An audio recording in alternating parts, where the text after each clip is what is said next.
as our show is all about the nearshoring, offshoring, development models and things like that, what is your relevance and relation to nearshoring? I am eager to know whether you are sometimes on a buyer side or sometimes maybe on a seller side. So how are you relevant to nearshoring? Yeah, so I used to be on the other side, so on the side where you are right now. With freelancing, it was just getting my own clients. With companies like KPMG, Deloitte, and Atos, it was even like more. It was more like consulting and also outsourcing, right? At Creative Dog, we were either collaborating with nearshoring or even offshoring services, or we were like providing our capacities to other clients.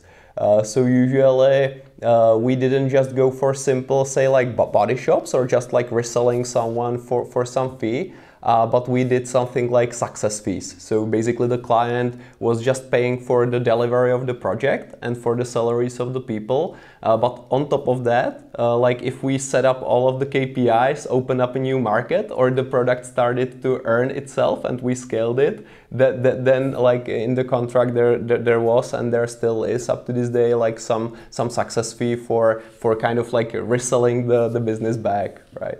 Interesting. I'm like, you already give me insights on how we could adjust. But like, yeah, that's not something that I was planning to ask you. But if you were on the position we are now, and if I came to you offering you, let's say, an amazing team of some developers, very cool ones, and so on and so on, and I said you can pay smaller now, but I'm that much sure about my guys.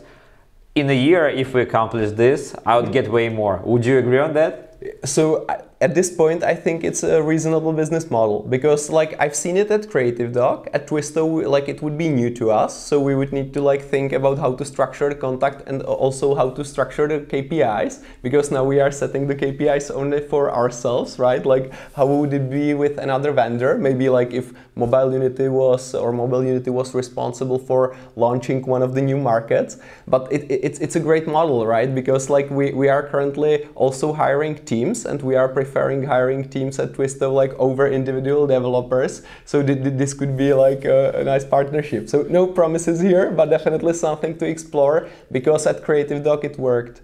Perfect. Then it is interesting you mentioned that, and it was part of something I wanted to ask about.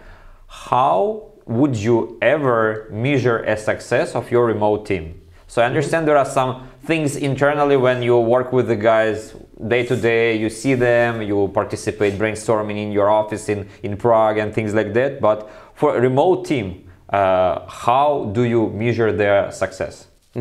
So probably the first thing I want to mention is that we don't make a difference between our internal teams and the ones that are provided by a third party, right? We are still like very heavy on culture. So for us, like you shouldn't make a difference, right? Even when looking the guys, like they are part of the same family and of the same team.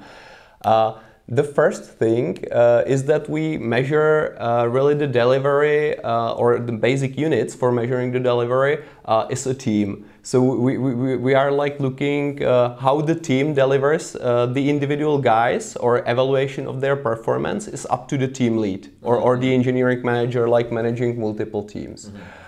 The first phase for us is not just like a number of story points or something like velocity, etc. The first phase is really like expectation management. So there's always like we work in units where there's like a product owner, team lead, and a team of developers, and they are responsible for some area, like risk products, car products, but maybe even a new market. And if like they manage the expectations properly, it means that like all of the stakeholders, so someone like waiting for delivery of particular initiatives, let it be like product, risk, or customer care, they are satisfied, right? And you can also see it because they like when the delivery begins, they make some estimates, and you can see like whether it fits the delivery or not, or whether still like everything is postponed and everyone is dissatisfied, or whether like they are improving in that and everyone is satisfied, right? And once we get to this level of like expectation management, then we can like deep dive into like the individual performance, right? Like why this team is maybe 10 regarding headcount and this one is 5 and they deliver about it the same. But this is like the next phase, because at the beginning you really just want to make sure that like your internal customer kind of gets what they want, right?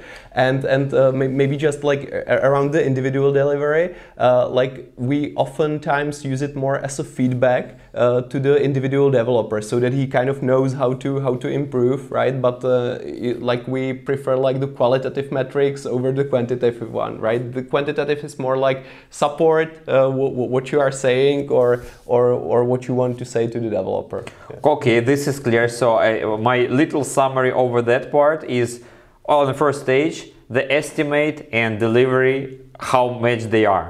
Mm-hmm. But what if one team estimates, so I don't know, like one basic thing, we'll do it in 10 hours or in 10 days, while other team says we can do it in 1 hour or 1 day. Can you, because our listeners are most likely the businesses thinking about nearshoring, and not always they know how exactly to then estimate the team who are that far away. How can they understand or verify the estimates are, let's say, reasonable?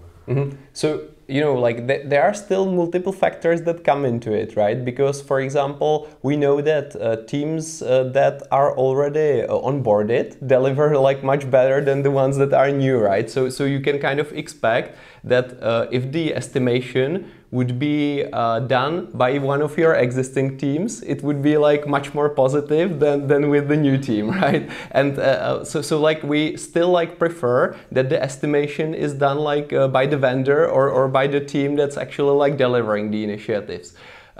I wouldn't say that we've ever like come to a moment when it would be like, you know, radically different, that it would be like that there would be like one estimate for 1 day and another one for like 20 or something like that, right? But I guess it's really like either like trust the vendor, because this is like super important, or like if you want to do like some peer assessment, this is like the qualitative way where you can like find out if one of your existing teams does the estimation as well, where are the differences, right? Because sometimes it could be caused that really they are like overvaluating the tasks, but as I mentioned, it never happened.